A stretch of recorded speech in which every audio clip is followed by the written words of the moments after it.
Alright guys, I have a Mazda 6, it's a 2005, and the inspection is about to come due and the check engine light's on. So I took it up to AutoZone and they said they needed a new thermostat. So looks like you gotta take this little plastic cover off.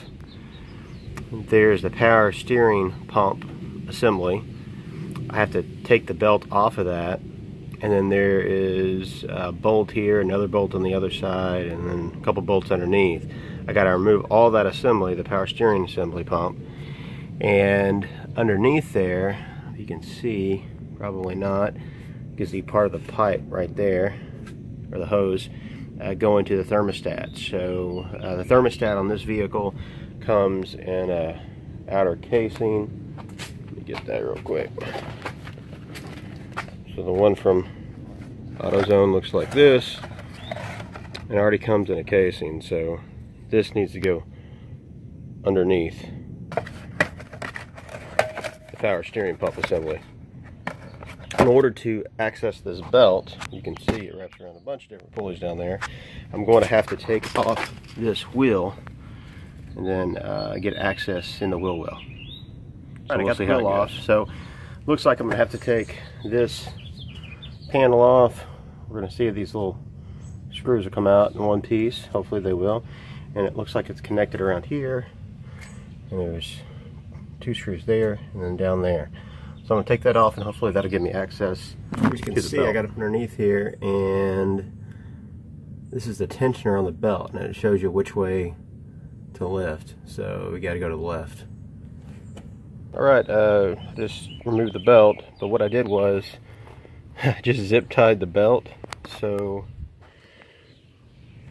it's just off of this wheel. I actually had my wife come out, and I was underneath there and release the tension, and then she pulled the belt off up here. That way I don't have to mess with putting the belt back on the other wheels. So, and I just kind of zip tied it, so just kind of hold it out. Next I'm going to remove this plastic cover, and it just pops off. Ugh, insulation. It's everywhere. Anyways, I'm going to remove this. Alright, with the cover out of the way and with the belt out of the way, now we got to remove this power steering assembly pump. So we got to start with taking this bolt off, and I think there's another one or two of them underneath. So we're going to start by taking these off first. Finally got the bolt out from underneath here, and I had to use an extension and one that I could actually, a little ball joint at the end, so I could kind of get a better angle on it. But it's a 10mm bolt, and since this is in the way, I have to use a 10mm wrench to take the top two out. Alright, I got the power steering pump assembly off. You can see there was 1, 2, and then 3 bolts. I removed that. Kind of got a bungee cord kind of going up to kind of hold it out of the way. And then there's a thermostat down there. Alright, so right underneath the Mazda, and underneath the radiator, coolant drain plug. So I'm going to disconnect that and hopefully drain the coolant out. So again, it's right in the middle of the car, and it's right underneath the radiator. Looks like that's the coolant plug that I showed you. It's draining. The coolant looks pretty nasty, so it's good time to do a flush. So we now have to remove these two clamps, this clamp and this clamp. I'm going to try to use these long needle nose pliers to do that. Alright, I was having problems getting to the clamp, so what I did was, the clamps are kind of turned to the side. I sprayed it with heavy duty silicone spray, which is safe for rubber. And anyway, sprayed that, and I was able to move the clamp around, so I'm about to try to take it off. I got the clamps moved out of off the hoses, and the silicone spray helped a lot. I mean, I did it in a matter of like 15 seconds each hose. So some of them are really difficult to get off.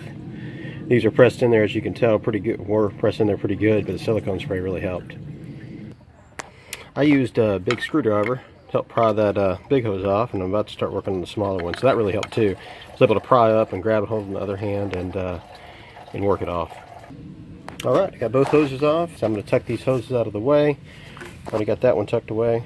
I'm going to take this one out of the way and get the bolts off. There's 8mm. So, alright, I took all the bolts off, so See if I can hold the camera.